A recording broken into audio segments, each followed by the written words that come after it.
On the way out of Honolulu, we, as Ostino and Pasiona, noted thousands upon thousands of monks spaced about 10 feet apart along the road to the airport. Someone important would be coming by in a while. The monks were in the airport too, and on the tarmac as well, many even along the runway. We were waiting to board when some music started playing in our heads, an angel-like triumphant choir of joy. "How do we hear music?" she asked. "As if we had earphones from iPods." "It's the old Grandmaster, he can do that. See that man getting out of the limo and approaching the black jet? That's him? Yes.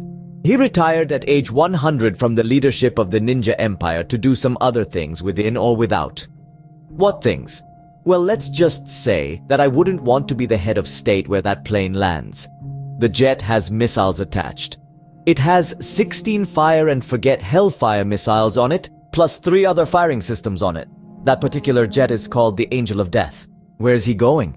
No one knows, but wherever he goes, the world will be a much better place after he does whatever he has to do." "Will it be done with the jet?" "No, not likely, unless attacked."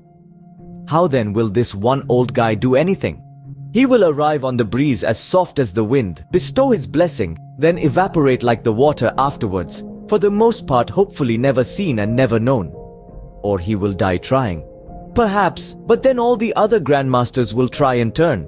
Godspeed. I'll tell you the whole story on the flight back to Chicago. These are desperate times. 13.75 years of evolution are at stake, for we have not yet colonized space. We're not going to make it? The TOE Center was able to determine the future of humankind, given the present state. And humankind again had no future, for they no longer existed. The populace of the new Iran could no longer be shielded from the real world by the clerics and the Holy Supreme Leader, for they had the internet and had even adopted some of the freedoms of Western ways. Yet, the crackdowns had still been working to some extent, but when the nuclear reactors had been destroyed, the billions wasted on their construction had become quite apparent, as well as the fact that Iran had plenty of oil and didn't even need them but to attempt destruction.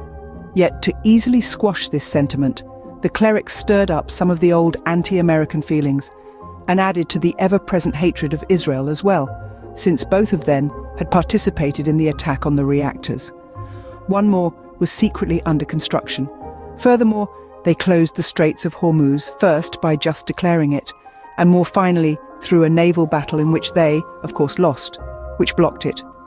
Even though the center of the straits was in international waters, it had become clogged with the debris of sunken ships and had become totally unusable. Non-nuclear missiles, some containing poison gas, had meanwhile been launched upon Israel, doing quite a bit of death and damage. Israel then laid waste to more of Iran. At first, the Sunnis did not so much mind the downfall of the Shiites, but for their joint antagonism for the West. But then Israel repelled more attacks from the other Arab nations, and then some, as in 10 eyes for an eye. The Shia and the Sunni soon united against their common enemies to have OPEC halt all shipments of oil. Several months later, a massive Allied invasion of the Middle East began, while the Arabs began a counterattack against Israel and even set fire to their own oil fields, lest they be captured. Israel, about to be overrun, used tactical nukes on the approaching hordes, as well full nukes on the Middle East. Now the oil fields were also radioactive, and so of no use whatsoever for hundreds of years. During the war, the world's reserve oil supplies had much dwindled, the remaining pumps unable to keep up with the demand, much of it going to the military or to the rich. But they, too, eventually began to go dry. Russia mobilized, it still having oil. However, cruise missiles fired from Allied nuclear subs then destroyed its military and its refineries. In the years to come, all the world's economies failed. A minor nuclear winter ensued, infrastructures fell apart, and chaos and disease did away with much of the Earth's population in time. Global warming then climaxed and flooded what was left of all coastal cities. Canada became subtropical and thus became a refuge for a few good humans. Those left began to live simple. They hunted game and supplanted it with whatever they could grow or find. They were perhaps of a new genesis, the germ of a new world, one focused on the actual living of life. For the old distractions were now few and far between. The religious zealot kneels on his prayer mat talking with Allah for the 6th time today.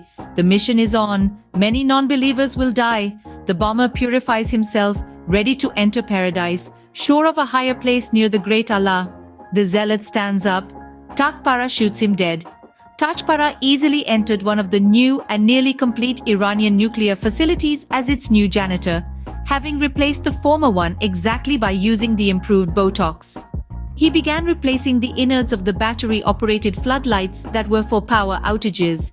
Soon they contained bombs, all 16 of them, and were near enough to the main pillars to bring down the entire structure from within. This was the only way, for there were 5 levels of reinforced steel and concrete above, which ensured that what had happened the last time could not happen again via any kind of bunker buster bombs. Takpara would activate all the timers, then depart this job as best he could. He even wrote a new Broadway musical play as he bided his time, then provided rhyme for all of John Milton's blank verse. Mid-morning finally arrived. This was it. He sent the signal to the timers and then wheeled his janitor cart towards the elevators. He boarded along with 2 important-looking officials, and the elevator headed up to the top. Said one to the other, "Our supreme leader has spoken to Allah and has received approval for the complete destruction of Israel." Just about then, they all heard the loud rumbles of the coordinated explosions, then the thunderous collapse of the imploding building as all of its layers pancaked when the support pillars were all blown away. Takpara suggested that perhaps Jehovah was much displeased with Allah. Only the elevator stuck out of the dusty rubble, the door opening 6 stories above the now airy pit. The 2 officials quickly ran out into the dust and fell through the open air to their deaths, joining all those below that were trapped within. Takpara was soon rescued and sent by ambulance to a hospital.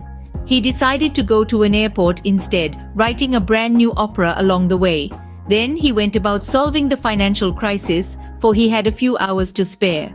The ultra-Orthodox Wahhabi sect of Islam had spread like an unruly weed across the country and beyond, choking out all forward and rational thinking, silencing all dissenters within and without the faith, and damning millions of people to a belief system that had more in common with the Stone Age than the 21st century. The flawed concept of good that now included the ever more increasing wishes of Allah, of course, had led to all of the contrary as being labeled and seen as an evil that was to be excised everywhere by God's will. Yet there was still a source at the top that could be nipped in the bud, lest this sect grow even further, sprouting more and more weeds that would blossom with the woe that would eventually spread to the point of thickening all around, until it imprisoned too many minds, like some old and unattended English garden hedgerow, whose dark clouds and roots of actual evil would then begin, that which would result in the end of all life on earth. Whoever would have thought that making things up could bring so much harm upon the world? The black stealth jet, named the Angel of Death, crossed the border and landed unobserved on a long driveway in the dark at a country house maintained by the CIA in Iran. An old man, made up to appear as old as he really was, which was 100 years, stepped out and got into a dilapidated car whose floorboards on the passenger side had worn all the way through. The old man kicked them through a bit more, making the opening even larger. He drove and parked the car near the mosque, noting the men with rifles on the roof, one even with a handheld missile that could take out a helicopter. The longtime supreme leader, anointed and ordained by Allah himself, would be arriving soon on his only outing, accompanied by 4 bodyguards, 1 fore, 1 aft, and another on each side. The leader had only to survive a walk of about 20 feet from his bulletproof limo to the doors of the mosque. As usual, any standers-by would know to stay clear or be harshly kicked away, and yet one old man was walking so slowly as to never make it out of the way, even with the shouts of the imams at the doors shooing him ever onward. The supreme leader arrived just then, eyeing the old man, then presumably dismissing him as not one to be concerned about. The bodyguards nevertheless hurled insults at the old man, the only effect being to stop him in his tracks, right in front of them, about 6 feet away, and still blocking the path to the doors. The lead bodyguard went up to kick the frail body to send it flying away, but the old and former Grandmaster West held onto his foot and shattered the bodyguard's knee with his cane. Before anyone on the ground could even react, and before those on the roof could come to bend and look straight down beyond and over some obstructions, the supreme leader was dead from a lightning chop to the throat and fell back and onto his rear bodyguard. The old man leapt over the body as if on a football run as a halfback just as an explosion went off inside the mosque, blowing through the roof, as well as another one down the street to distract anyone still overseeing the leader, during which time, as in the distraction of a magic show, the old and former leader of the ninja empire disappeared into the smoke and rushed toward his car. Still, a shot somehow caught him in his back, his body armor saving his life, but the impulse sending him not so much down but rolling along and onward into the car. Another man with a handheld missile soon arrived and blew the car to smithereens in a massive explosion and resultant fire. Yet, the old man was now safe underground, having gone through the opening in the floorboards and on into a manhole which he had previously uncovered, and whose lid had now been slid back into place. In fact, he was well off and moving like the wind over the water towards an exit 2 blocks away, whereupon he would begin to meet and enjoy the sunset of peaceful retirement. The stealth ninja jet was soon off and into the sky, but the country and the Air Force were now on alert. The vast array of missiles from the Angel of Death hit the Iranian planes while they were still on the ground, and the jet screamed into Mach 2 speed and disappeared into the black velvet of the night sky. On Nihao, new Grandmaster Rascalpuff sat back in his chair and relaxed when he got the word, having just smoked 2 cigars all the way through. What darkness may next knock on our door, he thought. What contagion might be fermenting in the dark of human nature somewhere deep within? How many more ink-black rivers must we cross? The phone rang. It was Old West who said, "Strive on, my old friend. We yet prosper in one of the shimmering paths of everything, our shining pot of gold sparkling beneath life's rainbow in this far corner of the universe." "May it continue so," answered Rascal. "The future that was never to be at all now continues on in another way. All is indeed an extra time from here on out, but no guideposts remain to light the way. Whatever shall be unless it should not be. Ever and anon is never for sure, but you remain, Rascal, as ever, the butterfly at the edge of forever.